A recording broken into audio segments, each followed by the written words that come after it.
Hello everyone, welcome to Meera's kitchen. સાંજના શાક માટે જો તમે વિચારતા હોય અને કશો જ આઈડિયા ના આવતો હોય કે કયું શાક બનાવવું, તો આ શાક બહુ જ ફાઇન ચટપટું એવું બને છે અને બહુ જલ્દીથી બની જતું હોય છે. તો આવી રીતના મિક્સ ચવાણાનું શાક તમે ટ્રાય કરજો, તો બધાને બહુ જ ગમશે અને બહુ જલ્દીથી બની જશે. તો ચલો જોઈ લઈએ રેસીપી.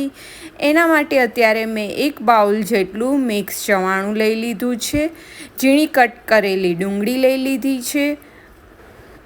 ઝીણું કટ કરેલું લીલું લસણ હતું તો એ મેં લઈ લીધું છે અને ટમેટાની મેં છાલ ઉતારી અને 2 ટમેટા કટ કરી લીધા છે. તો હવે આપણે એક પેનમાં તેલ એડ કરી દઈશું 2 ટેબલસ્પૂન જેટલું, અને આ સબ્જીમાં તેલ હશે તો જ ફાઇન સબ્જી બનશે અને આને ગરમ ગરમ જ આપણે સર્વ કરવાની છે.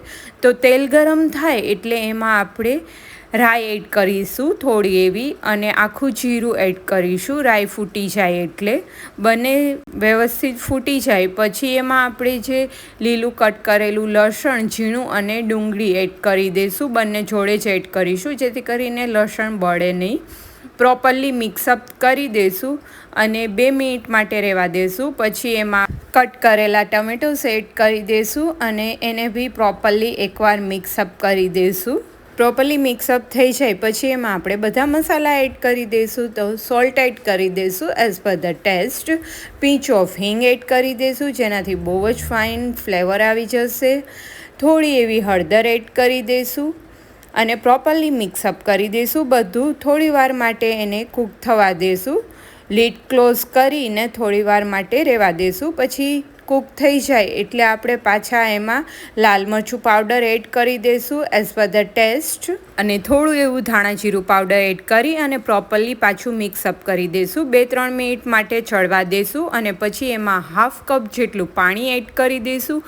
પાણી ઉકળવા માંડે પછી આપણે ચવાણું એડ કરી દેવાનું. જે ખાટું મીઠું ચવાણું મળતું હોય છે રેડી, અત્યારે એ જ લઈ લીધું છે મેં, એ એડ કરી દઈશું અને પ્રોપરલી મિક્સઅપ કરી દઈશું. હવે થોડું એવું 5 મિનિટ માટે રહેવા દઈશું અને જરૂર લાગે તો તમે પાણી એડ કરી શકો જો ઓછું લાગતું હોય તો, પણ અત્યારે પરફેક્ટ છે. બહુ ઝાઝી વાર આને ઉકળવા નથી દેવાનું.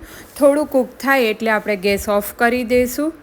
આપ જોઈ શકો છો આવી રીતના આટલું જ ઉકળવા દેવાનું છે, તેલ છૂટું પડે ત્યાં સુધી જ. હવે ગેસ ઓફ કર્યા બાદ આપણે લીંબુનો રસ એડ કરી દેવાનો છે અને તમે સુગર પાવડર બી એડ કરી શકો, પણ અત્યારે ઓલરેડી એમાં ખટાશ અને મીઠાશ બંને હોય છે, પણ હું બેલેન્સ કરવા માટે ફાઇનલી લીંબુ એક જ એડ કરું છું. તમે તમારા ટેસ્ટ પ્રમાણે એડ કરી શકો.